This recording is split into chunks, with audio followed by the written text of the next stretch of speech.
Hello అండి. పిల్లల snacks బాక్స్‌లోకి ఇక్కడ నేను చిప్స్ అయితే చేశాను. చాలా టేస్టీగా వచ్చాయి. ఇవి 1 మంత్ వరకు స్టోర్ కూడా చేసుకోవచ్చు.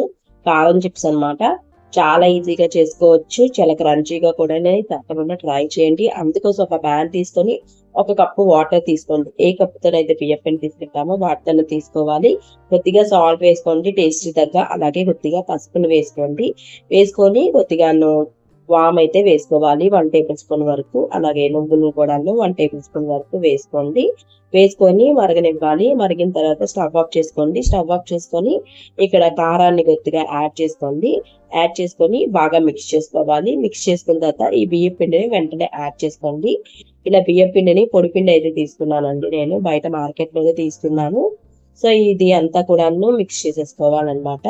సో, తడిపిండి అయితే తక్కువ వాటర్ అయితే యాడ్ చేసుకోండి సరిపోతుంది. సో, అంతా కూడాను బాగా మిక్స్ చేసేసుకొని మూత పెట్టేసి ఒక 10 నిమిషాలు అలాగే వదిలేస్తే చక్కగా చల్లగా అయిపోతుందండి. సో, అంతాను తేమంతా కూడాను పీల్చుకుంటుందనమాట. సో, అప్పుడు మనము చక్కగా ఈజీగా చేసుకోవచ్చు. కొద్దిగా ఆయిల్ అయితే వేసుకోండి. ఇలా ఆయిల్ వేసుకుంటే గనక మనకి అంటుకోకుండా ఉంటుందనమాట. సో, అందుకే ఆయిల్ వేసుకోవాలి. సో, ముందుగానే వాటర్‌లో వేసుకున్నా కూడా సరిపోతుంది. ఇప్పుడు మనం పిండి ముద్ద ఎలాగైతే చేసుకుంటామో గోధుమ పిండి ముద్ద, సో, అలాగైతే కలిపేసుకోండి. మొత్తం అంతా కూడాను ఇలాగా కలిపేసుకోవాలి. ఇలా కలిపేసుకున్నాక ఇంక దీన్ని సెపరేట్ అయితే బాల్స్‌గా చేసుకుంటాను. ఇక్కడ నాకు 4 బాల్స్‌లా వచ్చాయండి. పెద్ద పెద్ద చపాతీ ముద్దల్లాగా అయితే వచ్చాయి. సో, ఇలా బాల్స్ లాగా అయితే ప్రిపేర్ చేసేసుకున్నాను. ఇప్పుడు మనము చపాతీ ఎలాగైతే చేసుకుంటామో సో, అలానే చేసుకోవాలి. కొద్దిగాను మీదన పిండినైతే యాడ్ చేసుకోండి. ఇక్కడ నేను బియ్యపు పిండినే యాడ్ చేశాను. యాడ్ చేసేసి ఇలాగ నెమ్మదిగా ఒత్తుకుంటున్నానండి. సో, ఇలా ఒత్తుకుంటేనే ఈజీగా అయిపోతుంది. సో, మరీ సన్నగా కాకుండా, ఎక్కువగాను లావుగా కాకుండా ఒత్తేసుకోండి.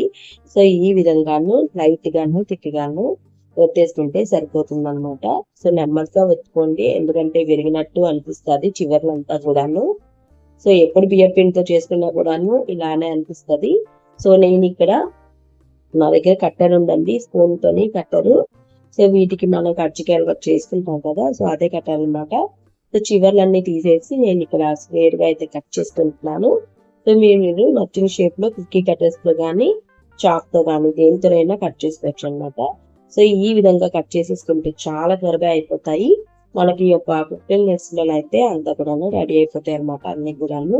సో, ఇలాగే కట్ చేసుకోండి. మీకు నచ్చిన షేప్‌లో కట్ చేసేసుకోవచ్చు. సో, ఇవి ఇలాగా మనం కట్ చేసినలోగానే ఆయిల్ కూడా పెట్టేసుకున్నానండి. ఆయిల్ బాగా వేడెక్కిన తర్వాతే వీటిని డిప్ చేసుకోవాలన్నమాట. సో, అలా డిప్ చేసుకుంటేనే మనకి క్రంచీగా బాగా వేగుతాయి. సో, మీరు ఆయిల్ హీట్ అవ్వకుండానే మాత్రం వేయొద్దు. సో, ఈ విధంగా పొంగంగాను వచ్చేస్తుంది కదా! సో, లైట్‌గా మనకి కలర్ అనేది చేంజ్ అవుతుందన్నమాట. సో, అంతవరకు వేయించుకుంటేనే చాలా బావుంటాయి. తప్పకుండా ట్రై చేయండి.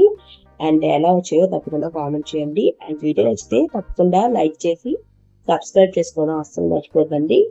సో, నెక్స్ట్ వీడియోలో కలుద్దాం. అంతవరకు బాయ్ బాయ్. Take care.